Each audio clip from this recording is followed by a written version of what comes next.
Olá, esse é o Pode Licitar. O nosso bate-papo leve e descontraído sobre licitações e contratos. Eu sou Bárbara Gadelha. Eu sou Michele Vieira e no episódio de hoje nós vamos falar sobre pesquisa de preços.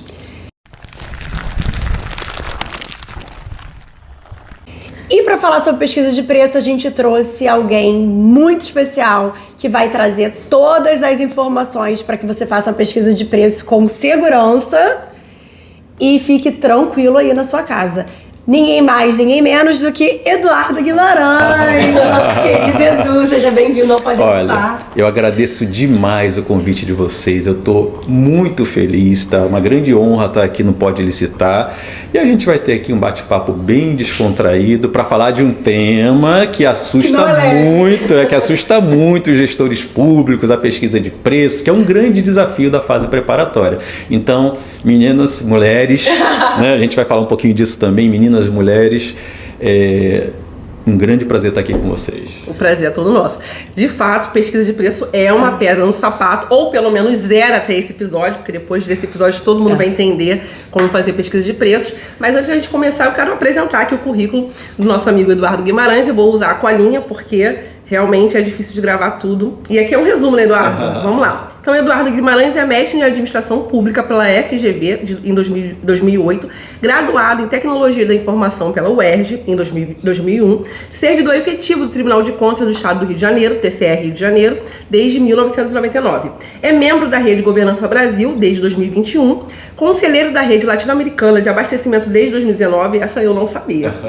Professor e palestrante de compras públicas, autor de livros e artigos sobre licitações e contratos. Depois a gente vai deixar aqui também como você encontra o Eduardo Guimarães nas redes sociais, tá? E sobre o professor, só um parênteses, que Eduardo é o culpado de eu estar aqui hoje. Opa. É verdade. Conta essa história. Gente, eu preciso fazer um parênteses. Isso eu quero saber, agora eu preciso fazer esse parênteses. Quando eu me tornei inválida, mentira, eu não sou inválida, mas quando eu fui afastada por motivo de saúde, e aí eu tive que me reinventar profissionalmente, fiz a minha transição de carreira, o primeiro curso que eu fiz foi um curso seu de ATP online, e pra mim aquilo era um universo assim nebuloso. Eu falava, meu Deus, como é que eu vou fazer isso? Eu que tava lá acostumada a pipetar sangue, agora eu vou ter que aprender juridiquês, vou ter que aprender a escrever de forma inteligível pra quem não é da área técnica. E você desmistificou isso pra mim e fez eu me tornar uma pessoa apaixonada por ATP, que sou hoje. Todo mundo sabe que eu sou apaixonada por ATP. Então, o culpado de eu estar aqui hoje é o Eduardo Guimarães, a verdade é. É maravilhoso isso, né, Eduardo? Eu fico emocionado, porque assim, é muito gratificante, né? Quando a gente faz o que a gente gosta. No meu caso, eu sou apaixonado pela sala de aula, né? Por tentar trocar experiências, trocar conhecimento e ajudar as pessoas, né? Eu digo assim, o propósito da minha vida hoje é agregar valor para as pessoas. E aí, quando a gente vê uma situação dessa, a gente se emociona, né? Então, assim, obrigado mesmo por você colocar isso aqui no podcast. Eu fico extremamente feliz e emocionado. Eu fui professora de biologia há muitos anos. Outro dia até estava comentando com uma amiga minha. Eu falei, então, eu dou aula ainda, mas não mais biologia. Deixei a biologia de lado, agora eu dou aula de licitação. Olha que mudança. Pois é, isso que é a transição de carreira.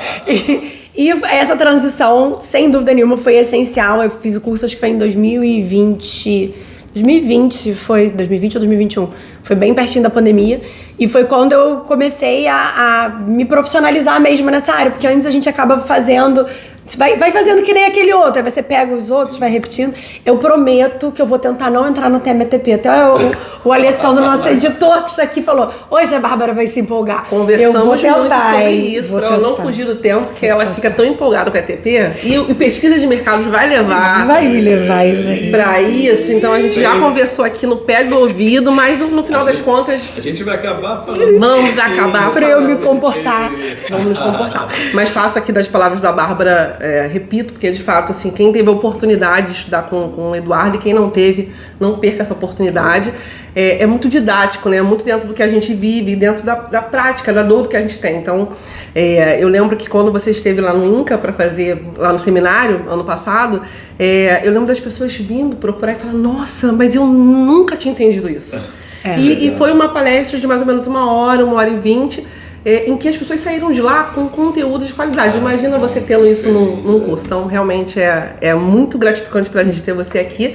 Comentei com ele ontem o seguinte, que eu ia tentar achar a nossa primeira reunião Que nossa pauta... acho que eu tenho. E na nossa pauta tinha lá Eduardo Guimarães, que era um do top 5. Era tipo meta da vida. Era. E nós tivemos dificuldade com as agendas, mas graças a Deus hoje saiu. Foi tipo meta da vida. Vocês estão enchendo demais minha bola. Mas eu sou isso aí, eu sou isso que eu procuro mostrar, é a essência, né, que é importante, né, a gente tentar se conectar com quem está participando dos cursos, tentar enxergar quais são as dificuldades que as pessoas estão tendo no dia a dia, para a gente tentar ajudar, pegar na mão, eu gosto muito de falar isso, né? É pegar na mão daquela pessoa e tentar trazê-la para que ela possa agregar valor para a vida dela, né? No sentido de ela poder chegar no dia a dia do trabalho dela e poder, né, contribuir ali para que, no caso específico de contratações, que ela consiga fazer uma contratação eficiente, dentro da legalidade, aquilo ali tudo, né? E isso serve para a vida, né? Então a gente quer agregar valor, né? E eu fico muito feliz quando a gente vê esse resultado de pessoas que falam, pô, assisti ao seu curso, foi tão bacana, aprendi isso, aprendi aquilo, finalmente eu estou conseguindo fazer um ETP, um TR.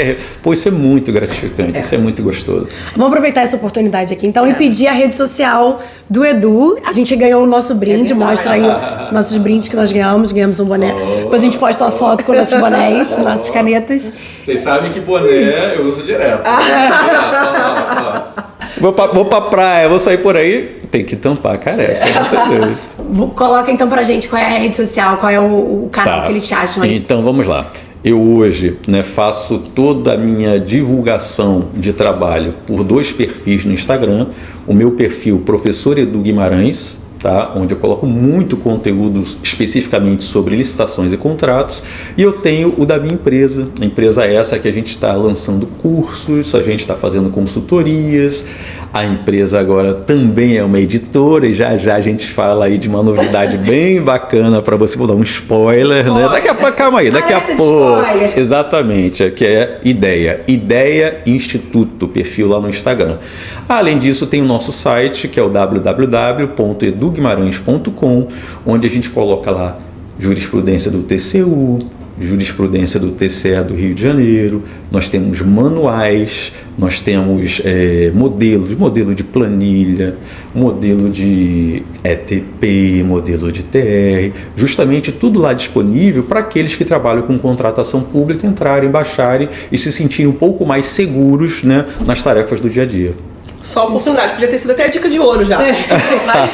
Aproveitar e então convidar também para quem ainda não segue o Pode Licitar, se inscrever aqui no canal no YouTube, no @PodeLicitar, e no Instagram no @pod.licitar. Quem ainda não segue a gente também seguir e fazer a inscrição aqui no YouTube. E bora para conteúdo. Vamos lá.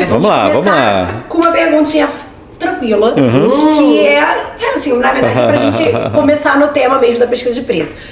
Quais seriam os principais objetivos da pesquisa de preço na fase preparatória de uma contratação pública? Ótimo. Então vamos lá.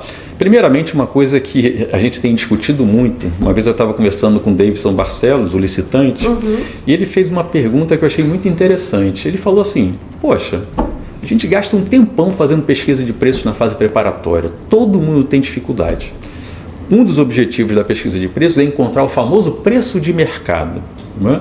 Ninguém consegue chegar exatamente naquele preço de mercado exato, porque também isso não tem como. Você chega próximo, né?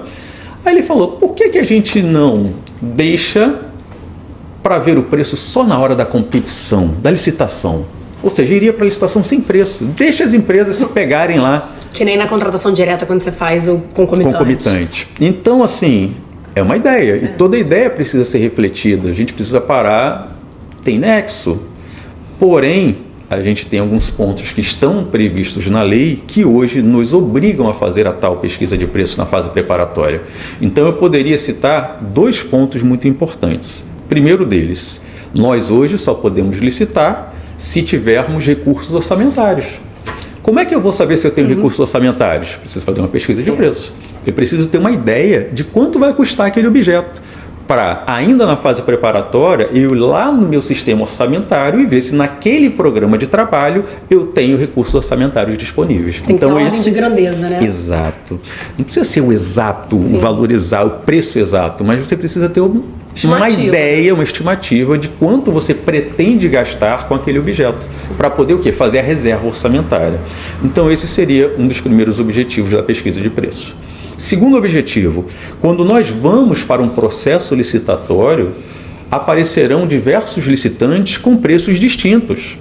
E aí então nós sabemos que tem uma etapa competitiva que agora, principalmente com a forma eletrônica das licitações, vamos pegar aí como exemplo o pregão eletrônico. Qual é a tendência do pregão eletrônico? Muitas empresas mergulharem em preços. E a gente vê isso direto. Já está acontecendo, né? Já está acontecendo. Então o que a gente precisa ter? Nós precisamos ter um preço de referência, que é o preço que nós vamos utilizar como balizador durante o processo licitatório, para que o agente de contratação ou o pregoeiro pegue o preço da empresa mais bem classificada na disputa e compare com o quê? Com a estimativa. Então, esse preço que nós estimamos, ele é fundamental para balizar a análise das propostas que são apresentadas no processo licitatório, sob 2 aspectos. Quais são eles? Evitar sobrepreço, ou seja, eu não posso ter preços acima do preço praticado no mercado, e evitar preço inexequível.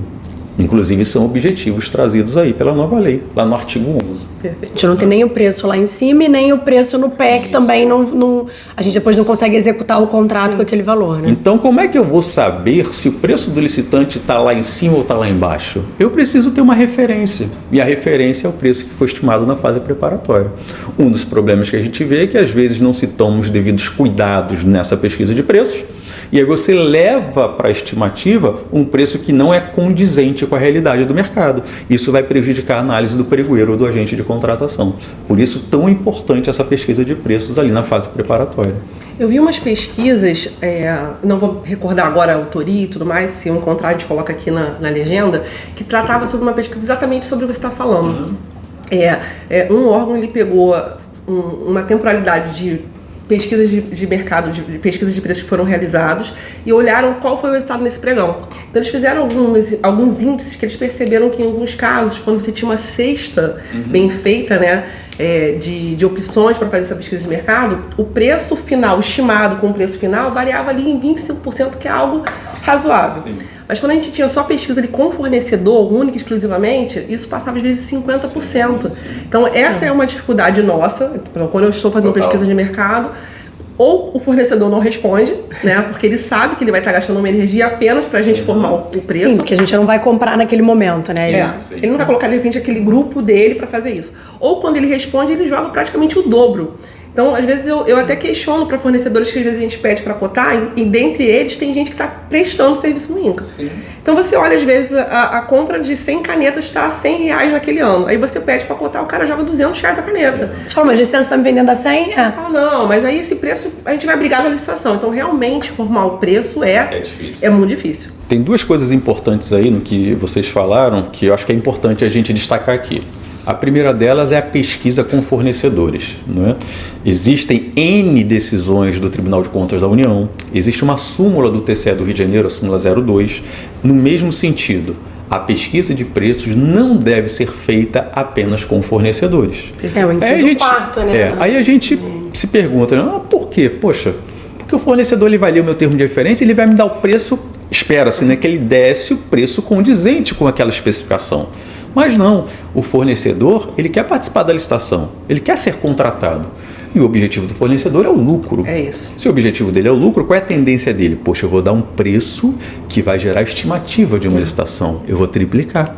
Eu costumo dar o exemplo quando a gente vai vender um carro. A gente sempre joga uma gordura, quando você faz o anúncio de um carro, vou vender um carro no LX, quem já vendeu um carro usado sabe. Você vai colocar o anúncio, você não vai colocar o preço que você quer receber no carro. Você bota uma gordura, porque você sabe que vai rolar uma barganha, nem eu nem você, e eu vou conseguir o mínimo aquele valor que eu queria. Então, se eu quero 50 mil na minha mão, eu vou botar o carro a 55, que eu tenho uma margem para jogar. É isso que eles fazem, né? Eles jogam em cima para ter uma margem ali e, no mínimo, ele ganhar uns 50. Sim. Né? Se ele conseguir 52, melhor ainda, porque ele consegue 50 mais 2. Mas é verdade, a gente faz isso quando a gente vende imóvel, vende carro. Sim. Então, eu comparo um pouco com isso, porque quando a gente faz pesquisa com fornecedor, é exatamente esse cenário que você colocou. A gente está comprando caneta a R$100 e ano que vem ele vai me dizer que vai vender a 200. E chega no pregão, ele vence por 90. Sim, porque exatamente. Ele vai brigando, ele vê que aquele preço ele ainda consegue chegar e no fim das contas ele vende até mais barato. Mas eles botam essa gordura porque vai que ninguém entra no pregão. e aí o preço estimado estava 200, ele vai te vender a mesma caneta por 200. Vai se dar bem. E aí outra coisa que eu quero destacar aqui, que vocês falaram, é o preço que eu tenho atualmente contratado. Isso. Porque olha só, poxa, mais de 90% das contratações se repetem todo ano. Reposição. E aí você vai ter um trabalho danado para pesquisar preços, mas você tem hoje um contrato com aquele objeto com o preço que está sendo praticado. Então olha só, se eu tenho hoje um contrato que a empresa está me entregando um produto com qualidade por um preço X, obviamente esse preço tem que ser utilizado como uma referência na minha cesta de preços, por exemplo. E a nova lei permite isso. Inclusive a gente faz pesquisa, a gente faz pergunta para outros órgãos, né? Assim, se a gente manda e-mail, eu sou do INCA, eu mando e-mail para o INCA perguntando quanto que o INCA paga. Se eu vou usar o preço do INCA, eu posso usar o preço do meu órgão também, né? Quer ver uma coisa muito sutil? Que assim, as pessoas às vezes não se apegam a essas sutilezas da legislação. Quando você pega a Instrução Normativa 73 de 2020, que vocês do âmbito federal utilizavam na pesquisa de preços para as leis antigas, está escrito lá no inciso 2. No inciso 2, segundo parâmetro de pesquisa, você pode pegar preços de outros entes públicos.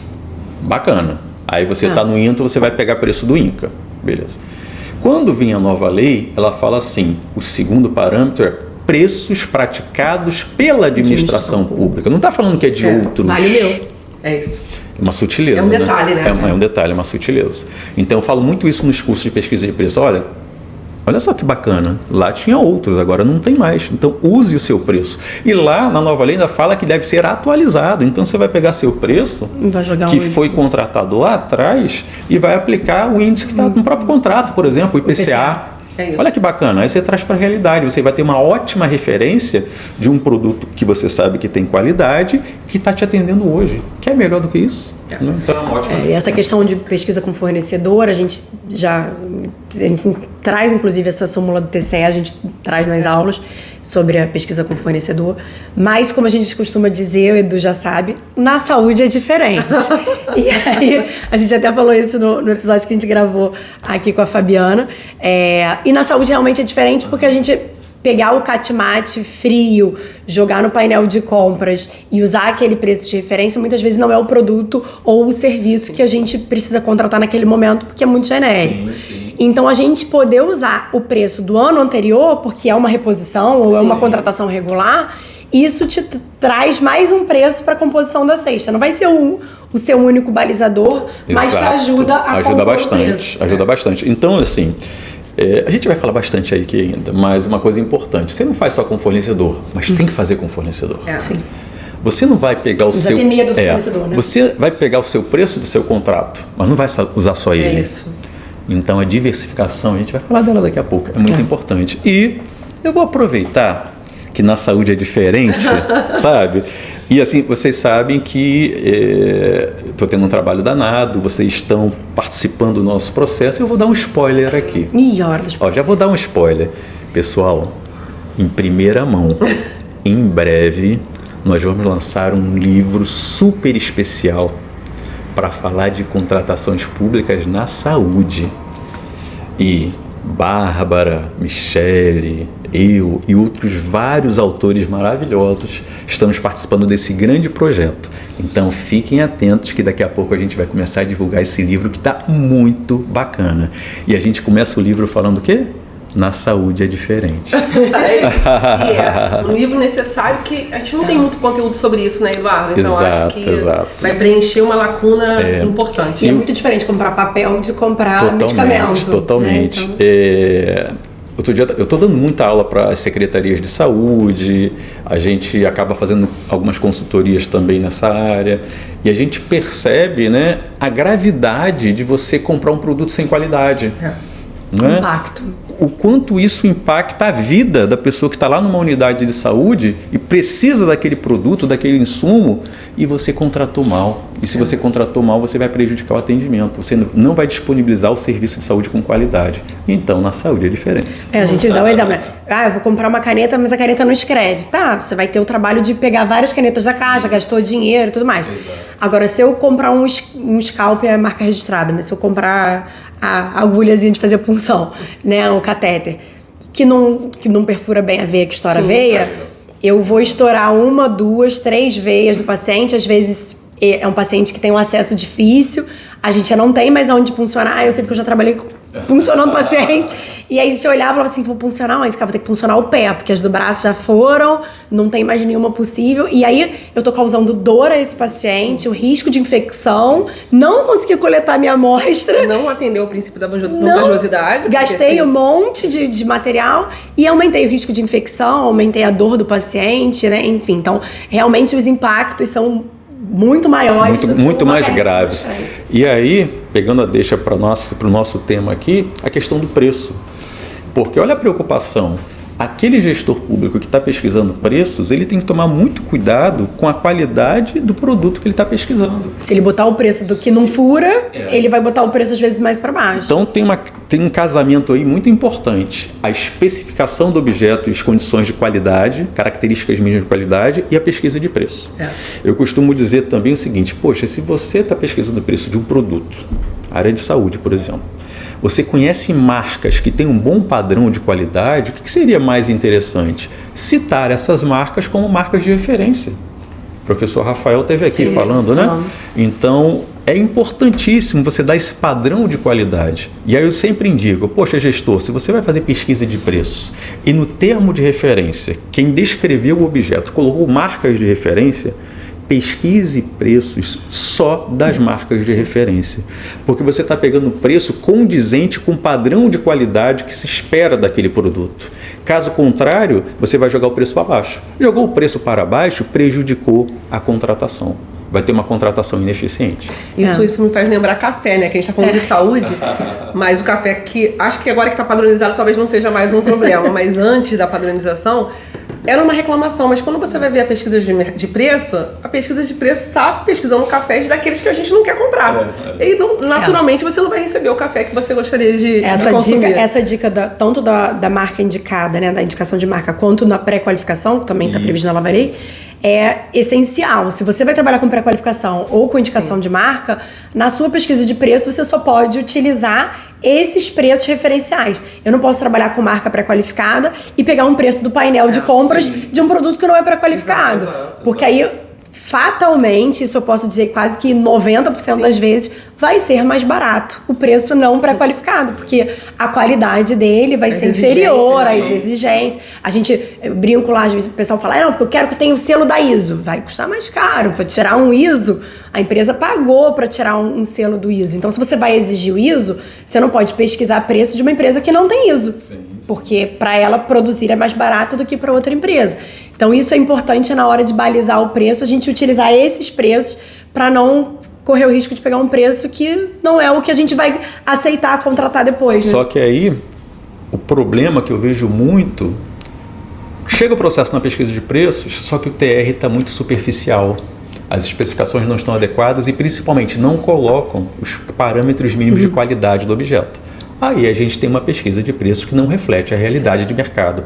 Aí a gente vai contratar um produto sem qualidade e aí a gente vai gerar um problema lá na ponta, lá na contratação, na execução do contrato. E às vezes nem contrato, né, Edu? Dependendo do preço que está tão mal elaborado, você vai dar fracassada, vai dar deserto. Vai dar deserto, exatamente. E é um retrabalho absurdo. E aí você prejudica todo o processo. Imagina, o processo longo, leva 6 meses no mínimo ali para a gente fazer tudo tal. Chega lá na hora da licitação, poxa, não apareceu ninguém porque o preço estava muito baixo. Fora da realidade, da realidade. Olha o problema. E o custo transacional disso, né? Eu não sei assim, atualmente qual o valor, mas a última vez que eu ouvi falar sobre isso, fiquei até assustada. Não sei nem se esse valor é real. Mas eu vi numa pesquisa que já passava de 40 mil o custo de uma licitação. Sim. Falei, gente... Tem um estudo de 2014... que saiu num documento que foi publicado pela Negócios Públicos, foi um estudo feito pela AGU na época, e na época, 2014, eles orçaram, né, em média, 14.500 o custo de um processo licitatório. Naquela época, eu já achava 14.500 baixo, pela realidade que eu tinha lá, na época eu trabalhava no Ministério Público, pela realidade que eu via lá no Ministério Público. Fui para o TCE, também vi a mesma realidade. Então, eu não duvido que nos órgãos... Sim. Né, de ponta ali custe Algo nesse sentido. assustador. Porque a gente vai somar o quê? Todo mundo que coloca a mão no processo. Hora de trabalho. A gente tentou implementar isso no TCE, a gente conseguiu metade. A gente trabalhou fluxo processual, governança, né, tal, mas a gente não conseguiu chegar no quanto custa cada um, a hora de cada um, para ver quanto tempo cada um fica no processo. Isso não é simples, né? Não é simples, eu vou falar baixinho aqui, e ninguém quer saber. Porque se você descobrir, por acaso, que uma licitação do seu órgão custa 100 mil reais, e um absurdo desse às vezes pode acontecer, porque vai para lá, vai para a procuradoria, volta à assessoria jurídica, vai para o controle, não sei o quê. E no final ainda dá deserto e fracassado. Já imaginaram isso? Loucura. Então tem coisas que é melhor o pessoal deixar, se o pessoal falar, não, deixa de lado. Fica no campo da ignorância, né? Isso, exato. Exato. E por falar em ignorância, você falou muito essa questão a gente está falando sobre essa questão do preço e ser um preço que atende à necessidade. Eu vou pular algumas etapas aqui, porque eu tinha anotado fazer essa pergunta depois. Ela começou. Fica à vontade, fica à vontade. Eu anotado com as perguntas do dia, mas é que eu já tinha anotado aqui para encaixar numa outra pergunta. Com relação à análise crítica e técnica do mapa de preço, porque essa questão que você colocou da gente ter um TR, às vezes, que ainda não está muito estruturado na etapa de pesquisa de preço. Porque, às vezes, a gente faz a pesquisa de preço e depois a gente ainda vai fazendo ajustes de TR e não volta para refazer a pesquisa de preço, né? E existe na lei a previsão de ter essa etapa de análise técnica, e aí vamos diferenciar o que é análise técnica de análise crítica, né? Primeiro ponto que eu queria pedir para a gente fazer essa análise, e a importância dessa análise técnica e crítica do preço para que a gente tenha um preço no final real, né? Um preço seguro. Esse é um ponto que vem muito forte na nova lei de licitações. A nova lei de licitações, quando ela trata da governança, né, lá no parágrafo único do artigo 11, quando ela trata de controle das contratações, lá no finalzinho, né, não me lembro agora qual é o artigo, a gente tem a questão do controle interno preventivo. Isso é muito importante, né? E a gente tem a questão das linhas de defesa, primeira linha, segunda linha, terceira linha, né? Então, quando a gente interpreta a nova lei, a gente tem que fazer um controle concomitante, ou seja, o processo está acontecendo e precisa ser controlado a todo instante.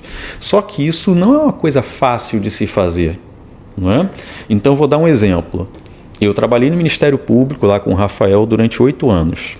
Nós criamos lá a assessoria de controle da economicidade. Então, como é que funcionava? Na época não se fazia ETP, não é? Então, a unidade requisitante fazia o termo de referência, mandava esse termo de referência para a gerência de compras, que fazia todo o procedimento de pesquisa de preço e gerava a planilha orçamentária. Qual seria o próximo passo? Ir para a diretoria de licitações fazer o edital. O que nós implementamos? Em vez desse processo ir para a diretoria de licitações, vinha para a nossa assessoria fazer o controle interno preventivo da economicidade. O que a gente olhava? As especificações técnicas que estão no TR e a análise do preço que foi orçado. A gente fazia análise sob essas duas óticas. Problema, a gente podia encontrar problema no TR, especificações, como podia encontrar problema no preço. Muito comum encontrar problema onde? No termo de referência. Aí faz um parecer, volta o processo para acertar um termo de referência. Gente, mudou o termo de referência, tem que fazer o quê? Nova pesquisa de preço. Aí a gente começa a pensar, não, peraí, pesquisa de preço demora muito, dá muito trabalho. Então esse controle interno preventivo não pode ser depois do preço. Tem que ser antes. Perfeito. Né? Eu estou com o município que eu estou trabalhando agora, que eles estão fazendo isso, fazendo depois. Aí pega um problema no TR, muda o TR, volta para preço, fica um ping-pong. Retrabalho, aumenta o custo processual que a gente estava falando agora. Então o ideal é que a gente tenha uma análise técnica das especificações ETP, mapa de riscos, TR, e fazer essa análise antes de ir ao mercado pesquisar preços. Para que eu já tenha um termo de referência com as especificações consistentes, robustas, com os critérios mínimos de qualidade. Por quê? Porque aí eu vou mais tranquilo para a pesquisa de preços. Agora, se eu deixar para fazer isso depois, vai ter o retrabalho. Baita dica de ouro já. Pois outra. Segunda, lá no meu órgão a gente tem o hábito de a pesquisa de preço é feita por um setor separado, área de pesquisa de preço, e essa pesquisa de preço é enviada ao solicitante. Então, como a gente fala que a saúde é diferente, né? Então vai para o cirurgião, vai para a chefe da enfermagem, vai para a área técnica analisar se aquele preço que a gente encontrou é o produto. E muitas das vezes aquele preço que a gente encontrou não é o produto que a pessoa tinha pensado, né? Tinha idealizado. Às vezes é algum problema na especificação técnica e a gente não entende de todos os materiais, então aí a gente sinaliza, né, que tem que melhorar a descrição técnica, ou a descrição técnica realmente não bate, a gente tem muitos problemas, a gente até na aula de pesquisa de preço a gente mostra isso, né? Eu compro parafuso onde eu trabalho, e aí às vezes a gente vai ver o parafuso de parede, não é um parafuso de botar numa pessoa. Então você tem que conferir se aquele objeto realmente é o que você quer licitar. Então a gente faz uma etapa que a gente volta para a área técnica mesmo, para a área técnica ver se a especificação, que no caso consultou com o fornecedor, ou quando é no painel de preços, a gente pega o termo de referência da contratação do outro órgão e coloca pro meu requisitante técnico conferir se a descrição lá da prefeitura de sei lá onde é a mesma da nossa. Aí bate. Então a gente pode usar esse preço. Porque a gente já encontrou muitos problemas em relação a isso, de chegar no final e falar, não, mas esse preço não, ou estava muito alto, ou estava muito baixo, ou não era mesmo aquilo que a gente queria comprar. Sim. Então, assim, tem que haver esse casamento, especificação técnica, pesquisa de preço. Hoje, no meu dia a dia, não é todo o processo que eu mando para a unidade técnica observar lá as propostas e tal, mas é muito comum a gente ter o seguinte, olha, peguei um TR para fazer pesquisa de preços, mandei, por exemplo, para 10 fornecedores, aí começa a vir as respostas dos fornecedores com propostas. É muito importante repassar para a unidade técnica para verificar se aquela proposta realmente atende ao que se espera da contratação. Sim. E outra coisa que acontece muito é dúvidas técnicas. Eu tenho um setor no meu trabalho que só faz pesquisa de preços. Aí ele pega um processo com um objeto que ele nunca ouviu falar na vida e ele tem que pesquisar preços daquele objeto. Aí ele vai, painel de preço, aquela coisa toda, mas ele também manda para o fornecedor. O fornecedor começa a perguntar, mas vem cá, essa especificação aí eu não entendi, não poderia ser isso? E o cara que não sabe nada do tecnicismo ali do objeto, o que ele tem que fazer? Gente, tem que pegar as dúvidas, mandar para o setor requisitante ou o setor técnico, esclarece as dúvidas e devolve. E a mesma coisa a proposta. Chegou uma proposta, manda para o setor, avalia se aquela proposta atende. Isso vai dar maior qualidade para a pesquisa. A gente tem batido muito nessa tecla lá, inclusive eu conversei com os requisitantes lá no hospital sobre isso, porque eu falo, gente, quem está fazendo pesquisa de preço é um agente administrativo, é um técnico de secretariado, é uma pessoa formada em direito e administração. Ele não entende absolutamente nada da parte técnica do seu objeto. Isso vale para produtos de saúde, como a gente tem falado, ou para serviços também, né? Por exemplo, a gente fala às vezes de contratação de um serviço, sei lá, de rouparia, de limpeza. Poxa, como é que ele vai saber analisar se aquele metro quadrado, se os produtos que a empresa colocou ali se batem para limpar um metro quadrado, se não bate? Você tem que mandar para a área técnica ver se aquilo está conforme. Então, isso traz mais segurança para todo o processo. E as pessoas têm que entender que quando elas são demandadas nesse caminho de volta, nesse bate-volta, é para melhorar o processo. Né? Não é que a gente está passando o trabalho para ela, não. Eu não estou fazendo o meu trabalho, estou passando para ela, que a gente escuta essa reclamação. Não é isso. Na verdade, a gente está te pedindo ajuda para que quem seja... Conhece, quem sabe. Uma vez aconteceu comigo uma coisa, exatamente isso aí que a gente está falando. Meu pessoal, eu estava como coordenador lá de licitações do TCE e o pessoal que faz a pesquisa de preços ficou com uma dúvida em relação ao preço e mandou para o requisitante. Resposta do requisitante, eu não sei nada de preço. Eu já recebi essa resposta. Aí eu falei, não, olha só, não é para você falar do preço, é para você falar se aquele preço que foi ofertado, se a especificação daquela proposta te atende tecnicamente. É isso que a gente precisa, porque se aquele produto com aquela especificação atender, é só isso que a gente quer saber. Agora, se aquele produto com aquela especificação não atender, eu vou colocar essa proposta, isso é muito importante, eu vou colocar a proposta no processo. É isso. Sim. E eu vou justificar a não utilização daquele preço por causa disso, disso e disso, informado pelo setor técnico. A instrução processual é muito importante. Daqui a pouco a gente vai falar das dicas aí. As dicas de ouro. As dicas de ouro. Inclusive, esse é o nome que eu uso lá no meu curso. São os 5 passos, né? Os 5 dicas de ouro para você fazer uma boa pesquisa. Olha, teremos 5 hoje. 5 dicas de ouro. Vamos abusar de Eduardo Guimarães. Bom, partindo dessa lógica, e só essa pergunta dá muito desdobramento, sim, né? Sim. Porque, de fato, esse início da pesquisa de mercado vai balizar tudo que vai acontecendo ao final, né? E aí eu geralmente escuto muita dúvida dos usuários se o levantamento de mercado é a mesma coisa que fazer pesquisa de preços. Então, existe essa dúvida. Então, caminhando com essa dúvida, eu quero te perguntar. A nova lei fala sobre a questão de fazer pesquisa de preço no ETP, pesquisa de preços no TR. É preciso, na fase preparatória, fazer, então, 2 pesquisas de preço? Sim. Olha, todo mundo, quando faz essa pergunta, aí fica naquela expectativa assim, ele vai falar que não, ele vai falar que não, ele vai falar que não. Aí eu falo assim, sim, tem que fazer 2 pesquisas. Mas calma, não se assustem, tá? Você imagina, a pesquisa de preços é chata, ninguém quer fazer, demora demais, é um entrave na fase preparatória, porém a nova lei traz isso. Tem coisa pior, tá? Tem aluno que me pergunta se é necessário fazer pesquisa de preço no DFD. Aí seriam 3. Eu já ouvi essa pergunta também. Porque você tem que colocar o preço no DFD. Para gerar o orçamento. Esquece pesquisa de preço no DFD. No DFD, tu vai pegar o preço da contratação que tu tem hoje. Tá? 90%, mais de 90% é isso. Agora, se for uma coisa nova, você tem que ter pelo menos alguma ideia para gerar lá o orçamento. Isso se você tem o PCA. Estou falando aquela alimentação do PCA. Já ia fazer uma propaganda aqui de um sistema, mas não vou fazer não, porque senão não estou ganhando nada, né? Eu assisti uma apresentação do sistema essa semana de PCA. Muito bom. Fantástico, fantástico. Aí vamos depois entrar em contato com o sistema e ligar a câmera aqui. Então, a questão no ETP hoje, a ETP na nova lei é a primeira etapa do planejamento. Beleza. Para mim, é um dos instrumentos fundamentais da fase preparatória. Só que para fazer um bom ETP, é necessário que o gestor público mude a forma de enxergar o processo de contratação. Porque hoje nós estamos viciados, acostumados a já iniciar o processo de contratação pela solução, quando na verdade a gente tem que iniciar esse processo pela necessidade da administração. Então, o pessoal já abre um processo para comprar galão de 20 litros de água mineral. Não é mais para fazer assim. Você tem que abrir um processo cuja necessidade é disponibilizar água potável para os servidores do meu órgão. Olha a mudança. E aí é que entra o ETP.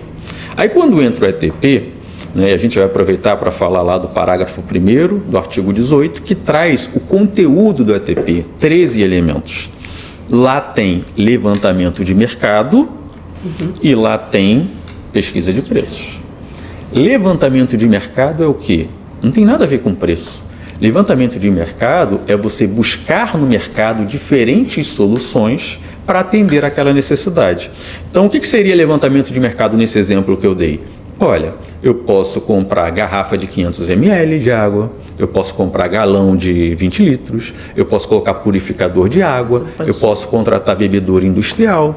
Depende da minha necessidade. Você pode até não comprar, você pode ser um alugar, serviço. Pode ser um serviço, né? Olha quantas possibilidades. Então, isso é o levantamento de mercado.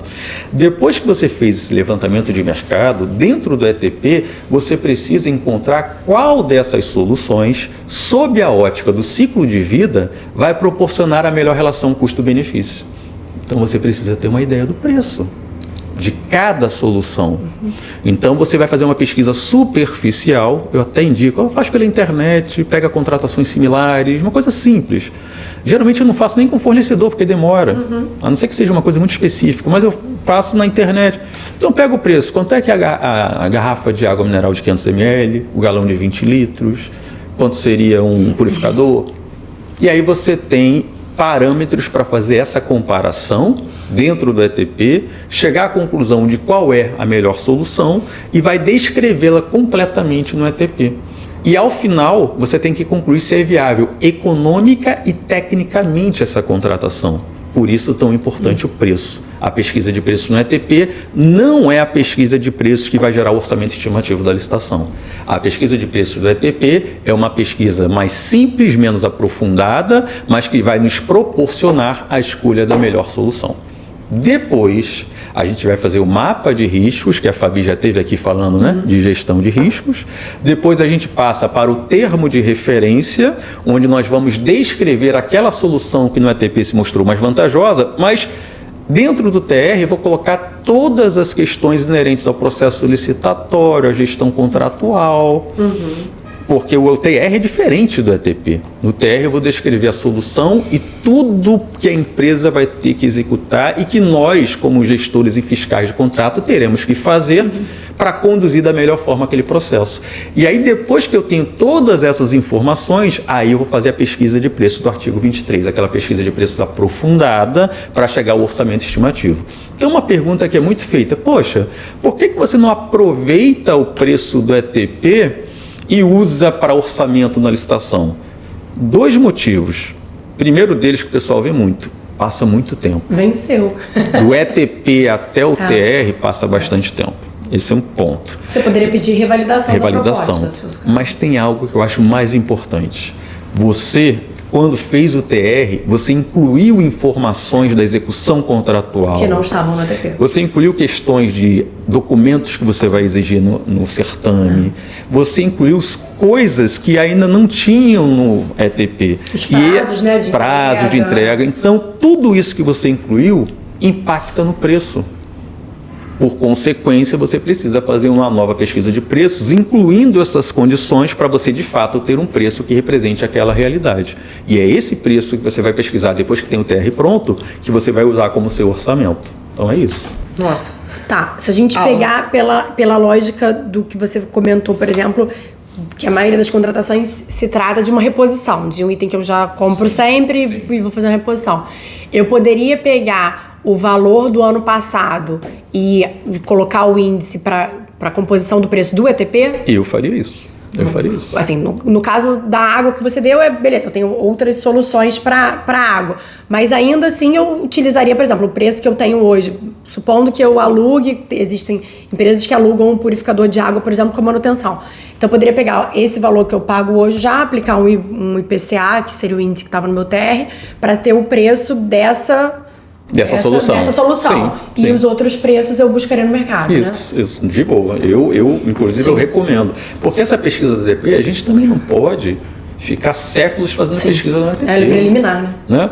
Eu vou consultar 3 empresas, ficar esperando, Pô, aí o ETP não anda.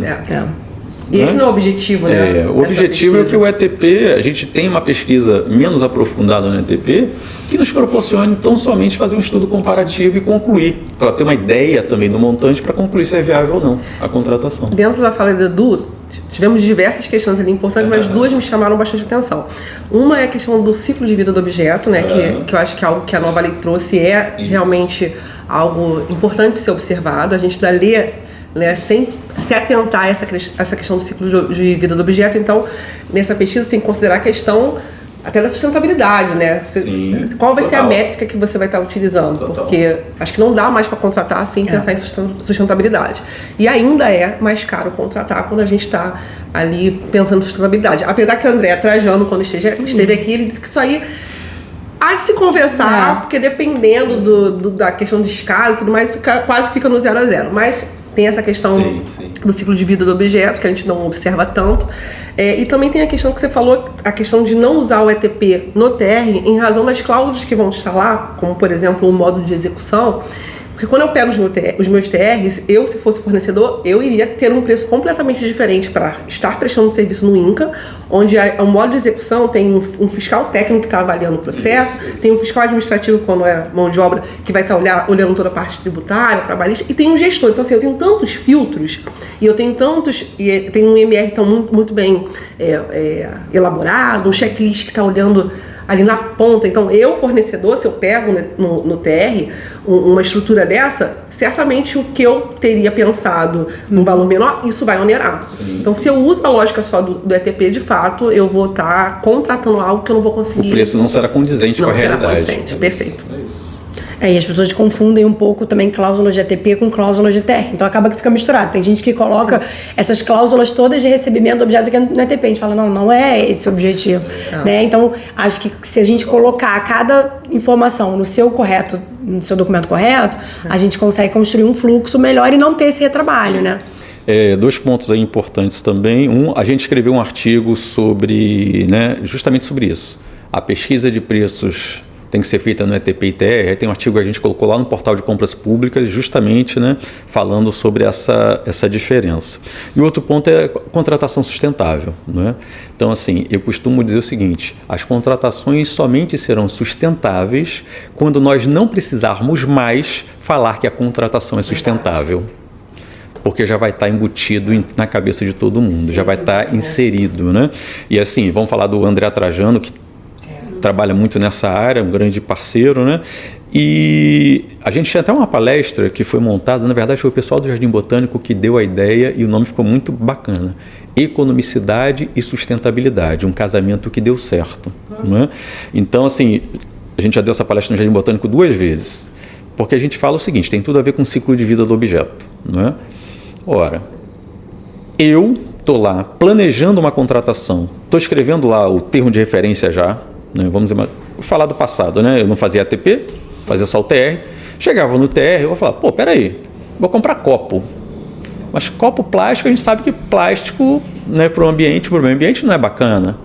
Vamos ver outras soluções? Copo de bambu que o Jardim Botânico compra, copo de não sei o que, copo de não sei o que. Ela tem várias, N soluções comprar distintas. Copo de vidro e distribuir para os funcionários. Caneca, a gente viu lá. Então, assim, tem N soluções. Bacana, vamos estudar.